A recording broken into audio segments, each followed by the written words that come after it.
नमस्ते।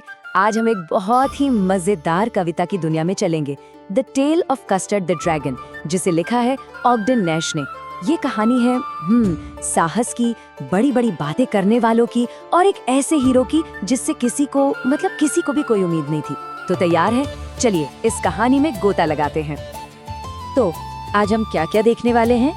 सबसे पहले हम मिलेंगे उस घर के हीरोज से, फिर जानेंगे हमारे कायर ड्रैगन कस्टर्ड के बारे में। कहानी में ट्विस्ट तब आएगा जब एक समुद्री डाकू की एंट्री होगी और हम देखेंगे कि कस्टर्ड ने क्या किया। इसके बाद हम सुनेंगे सबके बहाने और झूठी बहादुरी की बातें, और आखिर में इस पूरी कहानी का जो रियल ट्रूली मतलब है उसे समझेंगे। तो चलिए कहानी शुरू करते हैं। कहानी की शुरुआत होती है एक छोटे से प्यारे से सफेद घर से। देखने में तो सब कुछ बड़ा नॉर्मल सा लगता है ना? लेकिन इस घर में रहने वाले जो हैं वो खुद को कुछ ज्यादा ही बहादुर समझते हैं। चले मिलते हैं इनसे। अच्छा, तो इस घर में कौन कौन रहता है? सबसे पहले है इंक, एक छोटा सा काला बिल्ला, और ब्लिंक, एक नन्हा सा ग्रे चूहा। और ये दोनों दावा क्या करते हैं कि वो शेरों का पीछा कर सकते हैं। फिर है मस्टर्ड, एक पीला कुत्ता जो खुद को बाघ जितना बहादुर समझता है। और आखिर में आता है कस्टर्ड, एक पालतू ड्रैगन जिसे सब के सब कायर मानते हैं। कवि ना एक बड़ी मजेदार लय में इन सब की बहादुरी के किस्से सुनाता है। सुनिए जरा। Belinda was as brave as a barrel full of bears, and Ink and Blink chased lions down the stairs. Mustard was as brave as a tiger in a rage. मतलब सोचिए, एक बैरल में भरे भालुओं जितनी बहादुर, और बिल्ली चूहे शेरों का पीछा कर रहे हैं। ये सब है अतिशयोक्ति या एग्जैजरेशन, मतलब बात को बहुत बड़ा चढ़ाकर कहना जिससे एक मजाकिया माहौल बन जाए। और जब पोएट कहते हैं as brave as a tiger, तो वो एक पोएटिक डिवाइस का इस्तेमाल कर रहे हैं। इसे कहते हैं सिमिली, हिंदी में उपमा अलंकार। इसमें as या like लगाकर दो अलग अलग चीजों की तुलना की जाती है। यहाँ मस्टर्ड की बहादुरी की तुलना सीधे एक गुस्सैल बाघ से कर दी। इससे उसकी बहादुरी का दावा सुनने में और भी दमदार और मजेदार लगता है। तो इन सब बहादुरों की बात तो हो गई। अब आते हैं कहानी के असली स्टार पर, जिसके नाम पर ये पूरी कविता है। जी हाँ, कस्टर्ड, वो ड्रैगन जो दिखने में तो बड़ा खौफनाक था, पर जिसे सब डरपोक समझते थे।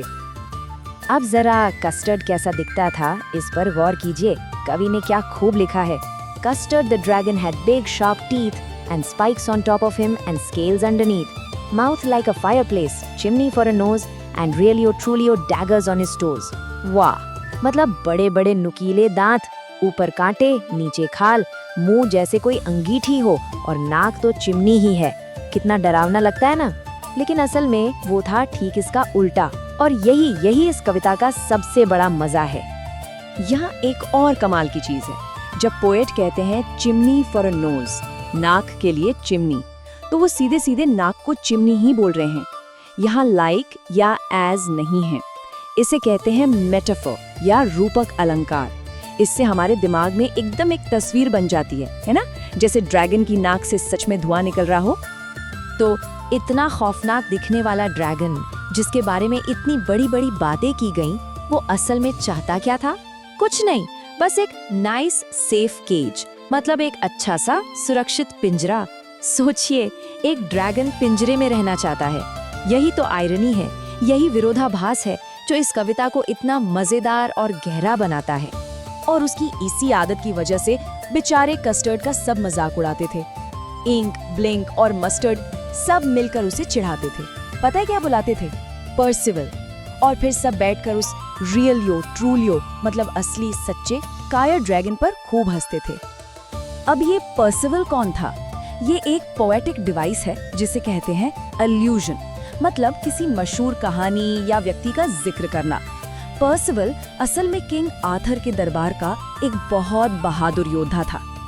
तो अब सोचिए, कस्टर्ड को पर्सिवल बुलाना, यह तो सीधे सीधे उसकी कायरता का मजाक उड़ाना हुआ ना? एक तरह का ताना था ये।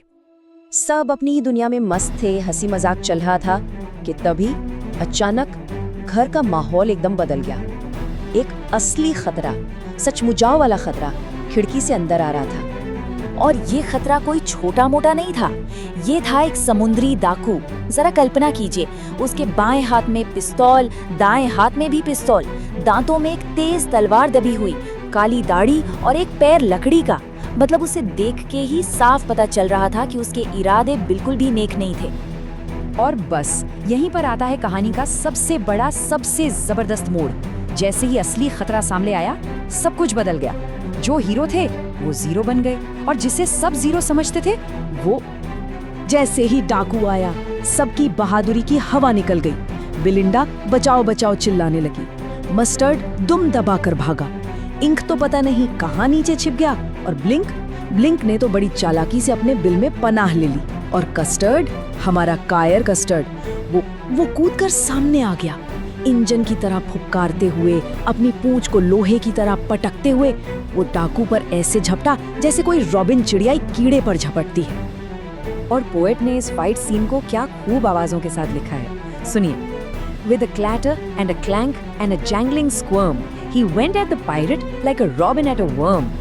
ये जो क्लैटर, क्लैंक, जैंगलिंग जैसी आवाजें हैं ना, इनसे ऐसा लगता है जैसे हम वहीं खड़े होके सब कुछ देख और सुन रहे हैं। ये जो शब्द हैं, क्लैटर, क्लैंक, जैंगलिंग, ये एक और कमाल का पोएटिक डिवाइस है। इसे कहते हैं ओनोमोटोपिया। मतलब ऐसे शब्द जो अपनी आवाज से ही अपना मतलब बता दें, जैसे धड़ाम, छपाक। इन शब्दों से कवि हमें सिर्फ एक्शन दिखाता नहीं बल्कि सुनाता भी है। एक्शन सीन को एकदम जिंदा कर देता है। और लड़ाई का अंजाम क्या हुआ? कोई लंबी चौड़ी फाइट नहीं चली, बस एक झटके में कस्टर्ड उसे पूरा का पूरा गटट गया।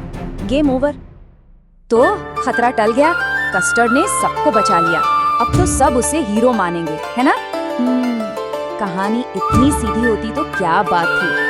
बहुत ही जल्दी घर में सब कुछ पहले जैसा हो गया। वही झूठी बहादुरी, वही डींगे। अब सब अपनी अपनी कायरता को छिपाने के लिए बहाने बनाने लगे। मस्टर्ड बोला, अरे मैं तो बस थोड़ा कंफ्यूज हो गया था, वरना मैं तो इससे 2 गुना बहादुर होता। और इंक और ब्लिंक, वो तो और 2 कदम आगे थे। बोले, अरे हम तो सोचते हैं कि हम 3 गुना बहादुर होते। और इन सब डींगों के जवाब में हमारे असली हीरो कस्टर्ड ने क्या कहा?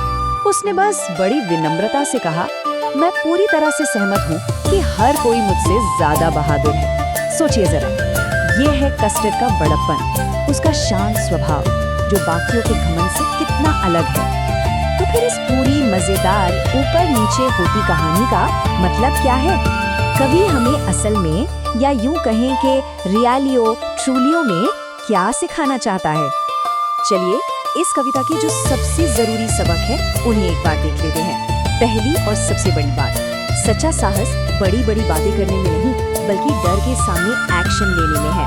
दूसरी बात, कभी किसी को उसके बाहरी रूप से नहीं आंकना चाहिए। जो डरावना दिखता है वो दयालु हो सकता है और जो बहादुर होने का दावा करते हैं वो कायर निकल सकते हैं। और हाँ, ये कविता एक ह्यूमरस बैलेड है, मतलब एक ऐसी कहानी जिसे गीत की तरह AABB राइम के साथ मजाकिया अंदाज में सुनाया गया है।